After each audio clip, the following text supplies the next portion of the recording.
Od svih patnji koje nas mogu zadesiti u zatvoru ovog života, najčešće osuđivani kriminalac je ljubav. To nije zato što je ljubav kriva. Naprotiv, ona je najnevinija pojava. Kriva je naša percepcija ljubavi i nemogućnost da je razlikujemo od stvari koje ona nije. Ne menjajte kanal, jer u ovom videu razjašnjavamo šta je prava ljubav, da li ona zaista postoji i način razmišljanja koji će nam pomoći da se više nikada ne razočaramo u nju. Mnogi veliki umovi u istoriji pokušavali su da objasne ovaj pojam koji je vrlo apstraktan i prožima celo čovekovo biće i daje mu osjećaj smisla. U ovom videu ja se neću baviti fiziološkim aspektima ljubavi i emocijama koje ona može da proizazove, jer to je već tema za neke druge oblasti. Ono čemu ću se baviti u ovom videu jeste pojam ljubavi kao takav i način na koji ga ja shvatam, što ne znači da je to apsolutna istina, već to je samo način koji je meni pomogao da pustim neke stvari u životu i da bolje razumem sebe, druge i način na koji se pozicioniram u ovom svetu i definitivno učinio da manje patim zbog mnogih nekih stvari oko kojih bih mnogo više patila da nisam ovo shvatila na vreme. Počet ćemo sa nekoliko citata velikih umova. U ljubavi jedan i jedan su jedno. Jedna reč nas oslobađa sve težine i bolu u životu, ta reč je ljubav. Ljubav je lepota duše. Jedini način da upoznaš osobu je da je voliš bez nade. U pravoj ljubavi duša je ta koja obavija telo. I nemojte da vam je palo na pamet da pomislite da sam ja shvatila nešto što veliki umovi nisu i ja sada delim tu tajnu sa vama. Ne, to nije poenta ovog videa jer ljubav nije definisana, ona je apstraktan pojam i mi još uvijek nismo došli kao ljudi do spoznaje o tome što ona zaista jeste, ali to nas ne sprečava da pokušavamo. Spoznajući ljubav, spoznamo dobro u sebi i drugima i prosto činimo da budemo bolji ljudi. I hajde da se držimo te ideje i da nam ovaj video pomogne da zajedno shvatimo delimično šta ljubav jeste i da se makar približimo istini ako već ne možemo da je dosegnemo. U ovom videu ću nekoliko puta pominjati dobro, da bi bilo dobro da znate šta ja mislim po time. Naime, smatram da mi kao ljudi ne znamo šta je dobro i zlo, već da nam je ovaj život dat da to naučimo. Dakle, mi možemo da se približavamo dobru, da idemo ka tome i da to bude vrednost ka kojom težimo, ali nikako da je potpuno spoznamo za vreme ovog života. Jer poenta ovog života, po mom mišljenju i mojim dosadašnjim shvatanjima, jeste da mi spoznamo i da se približimo dobru tako što se trudimo da iz te spoznaje svakodnevno mislimo, govorimo i činimo ono što smo do tada spoznali da je dobro, kroz prikupljeno znanje, informacije i naše lično iskustvo. Za početak ne bi bilo loše da razjasnimo razliku između ljubavi i odnosa, jer ljubav nije odnos. Ja smatram da nam je odnos sa drugim ljudima, prema sebi, prema Bogu, prema prirodi, prema bilo čemu u ovoj realnosti, dat da kroz njega spoznamo ljubav i da je steknemo kao vrlinu.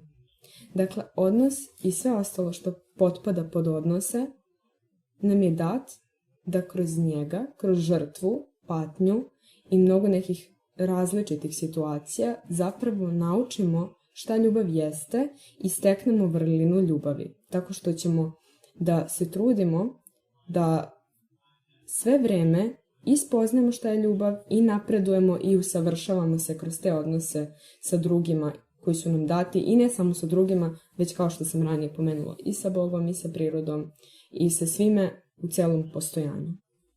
Ako nije odnos, šta je onda ljubav? Ljubav je po mom mišljenju stanje svesti koje nas približava veri, dobru i suštinskom miru, istovremeno i ličnom savršenstvu u onome što je u ovom životu nama dato da postignemo kao najveći stadijum savršenstva kao ljudsko biće. Ljubi bližnjeg svoga kao sebe samoga. I jeste, jer osoba koja istinski voli ne smatra sebe višom od bilo čega i bilo koga. Ona samo želi da shvati, misli, govori i čini dobro. Iz ovoga već vidimo da se našem egu baš ne dopada ta ideja o ljubavi, jer kako to misliš ja nisam bolji od drugih, kako to misliš da su svi drugi zaslužili ljubav isto kao i ja. Ego ima taj odbrambeni mehanizam koji je tu da navodno nešto kao zaštiti od nekih eksternih napada, ali u suštini on sprečava osobu da istinski voli, jer pravi je u svojoj glavi da je nešto što nije, a to je da je iznad drugih, da je bolje od drugih, da njoj nešto mora da fali ako je drugome nešto dobro. Znaš, ne može da bude dobro i njoj i drugome, nego sve to neko uzimanje, davanje i što god. Odnos može biti bez ljubavi, ali ljubav ne može bez odnosa. Sa Bogom, prirodom i drugima. Jer u njemu se gradi i ogleda i testira. Jer bez drugih ne možemo da znamo ni ko smo mi, jer nemamo referencu, nemamo ogledalo sebe.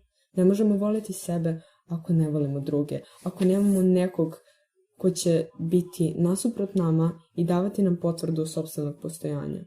Bio to Bog, priroda, drugi ljudi, pa čak i naš sopstveni ego i naše misli kroz koje mi razgovaramo i vodimo taj unutrašnji dijalog sami sa sobom.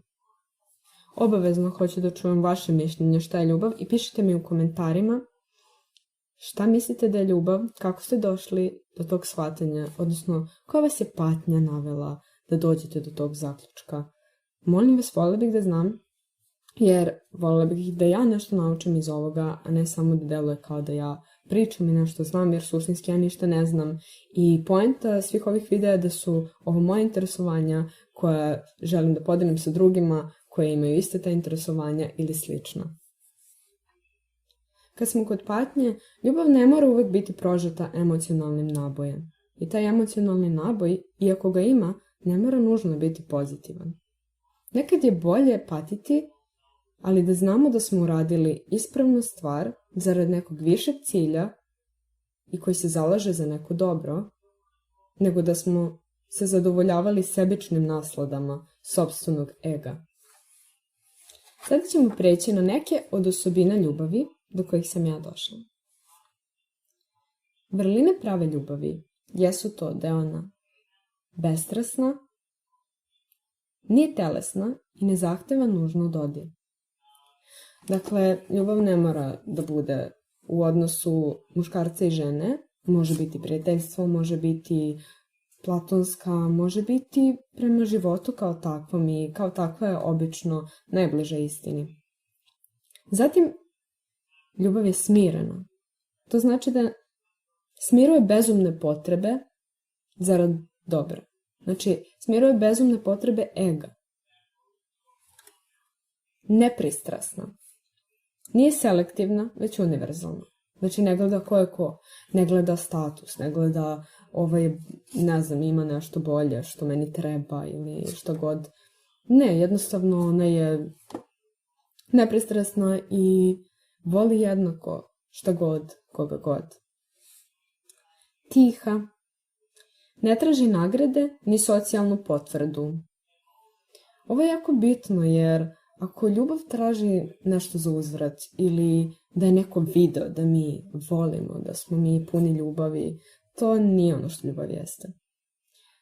Ljubav koja je istinski ljubav, nije bitno da neko misli da si najgora osoba na svetu. Ako ti osjećaš ljubav i ponašaš se u skladu sa time, to je jednostavno jedino što je bitno i to je ono što čini tu ljubav pravom. Zatim, večna. Ne zavisi od situacije, okolnosti i trendova. Logično, jer ako je nešto ljubav, da li je zaista bitno da li je prošlo 5 minuta, 10, 3 sata, ako pričamo o univerzalnoj ljubavi o kojoj ja trenutno pričam, ona nema veze sa odnosom, stoga ona ne zavisi od dužine trajanja odnosa i to sam ja najbolje naučila kroz primer mog odnosa sa jednom osobom koji sam shvatila da volim tek kada nisam više bila u odnosu sa njom i kada sam uspela da prihvatim da je toj osobi bolje bez mene. Sve što sam želela toj osobi je da bude dobro, da napreduje, da ne propadne i da bude ono što jeste, autentično, sa ili bez mene. Ako je bolje bez mene, onda neka bude bez mene. Ako će tako biti za 1000 godina, neka bude. Ako će biti sutra, neka bude. Svejedno je. Ono što je meni bilo važno u tom trenutku i sada mi je, jer to nije prošlo, jer ako je ljubav bezvremena, ona ne prolazi. A to je samo to da je toj osobi dobro i da ona ide ka dobru. To je važno.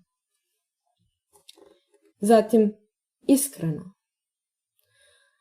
To znači da nije licemerna, nije koristoljubiva.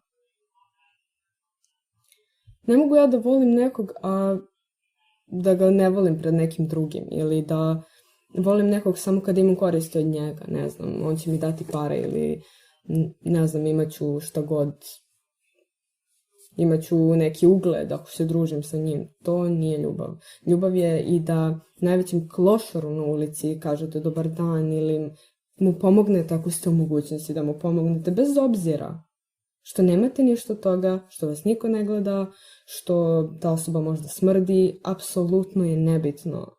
Ta osoba je isto čovek. Ako ste u mogućnosti da pomognete i ako osjetite da je pravi trenutak, ljubav je pomoći i takvoj osobi makar osmehom ili lepom rečju. Zatim delatna. Ona stvara potrebu za spoznajom, mišljenjem, pričanjem i činjenjem onoga što je dobro. O ovome sam već pričala. Prava ljubav, ako ne prouzrokuje u vama potrebu da činite dobro i da budete dobri, da saznate šta je dobro, jer ne znamo šta je dobro, i da idete uopšte ka tim nekim vrlinama, to nije ljubav. To nije prava ljubav. Ako ne izaziva potrebu da uradimo sve što u našoj moći, makar da ne sprečavamo drugoj osobi u njenoj nameri da bude dobra i da joj bude dobro, mi ne znamo šta je ljubav i ne volimo istinski. I konačno dolazimo do definicije koju sam sklapala za današnji video, a to je da je ljubav potreba čoveka da spozna, misli, govori i čini dobro usled spoznaje o povezanosti cjelokupnog postojanja. Šta ovo meni znači i šta ovo meni govori? Sve ovo meni govori da ljubav nije izvan mene, što mi daje kontrolu. Ljubav zavisi od toga koliko ću se ja truditi da upoznam, mislim, govorim i činim dobro, istovremeno shvatajući da ne znam mnogo. Oprostit ću drugima što nisu savršeni, jer nisam ni ja. U nekom trenutku da se meni ukazala prilika, možda bih ja uradila isto što je uradila neka osoba koju osuđujem i koju ne želim da oprostim. Da sam ja bila u njenoj situaciji, da sam dobila njen startup u ovom životu i njene karte, možda bih bila apsolutno ista kao ona. I zato nikad ne treba da zaboravim da sam i ja grešna kao i svi ostali i da prvo krenem od sebe. Šta je ono što ja mogu danas da uradim? Da se približim istini, ljubavi i dobru. Jer to su moje vrednosti. Ako to nisu nečije vrednosti, ja ne moram da ide ka njima. Nikoga ne tera. To su izbori u životu i sve to ono do čega smo mi kao ljudi došli usled naših znanja, prikupljenih informacija i ličnog iskustva. Ja sam kroz svoje naučila da je ovo za mene ispravno i da ja drugi put ne prihvatam. Volela bih da znam ako grešim u nečemu, ispravite me i molim vas napišite mi ako mislite nešto drugačije, jer zaista volela bih da čujem što drugi ljudi misle o ovoj temi. Svesna sam toga da nisam najveći koji ikada hodao planetom Zemljom i volela bih da znam neka drugačija mišljenja i mogućnosti kako da možda ja shvatim šta je ljubav, da bi to meni pomoglo možda na neki način u mom životu. Ja samo znam da kada uradim nešto dobro, bezuslovno, kad volim nekog bezuslovno, pružim nekom ljubav u trenutku kad osjetim da mu je potrebna, nikada se nisam pokajala zbog toga. To je jednostavno nešto što osjetim da je ispravno i osjećam da bi taj svet koji svi želimo da, tako želimo da bude bolje mesto, a tako se ne trudimo da to i postane, mislim da bi zaista bio bolje mesto kada bi svako preispitao samog sebe i počeo iznutra da gradi sve ono što želi da vidi spolja, jer sve je međusobno povezano, a naša percepcija i naše poimanje realnosti ima ogromnu ulogu u načinu na koji je živimo, doživljavamo i na način na koji sebe pozicioniramo u odnosu na nju. Jer svako ima neko mesto u svom svetu. Moje mesto u mom svetu zavisi od toga kako se ja ophodim prema drugim činiocima tog sveta. Jer nisam jedina u njemu. Ako budem đubre prema 50 ljudi, drugi ljudi će me gledati tako i apsolutno mi neće uzvratiti lepo. I sve što budem željela da dobijem u životu, dobit ću kroz prevaru i osjećat ću se buđavo. Dobit ću na neki prevrtljivi način. Da li je to zaista dobitak za moju dušu? To je dobro pitanje. Ali u suštini ovaj video gotov, a vi ako vam se svidao, kliknite subscribe i molim vas da mi napišete obavezno šta je ono što vi mislite da je ljubav. Jedva čekam da čujem vaše mišljenje. Zanima me, želim da usavršim moje poimanje ljubavi, želim vaš savjet jer smatram da svako može da da jako veliki doprinos u ljudskom shvatanju različitih pojmova, jer kako kaže stara izreka, jedan čovjek ne zna ništa, svi ljudi znaju sve.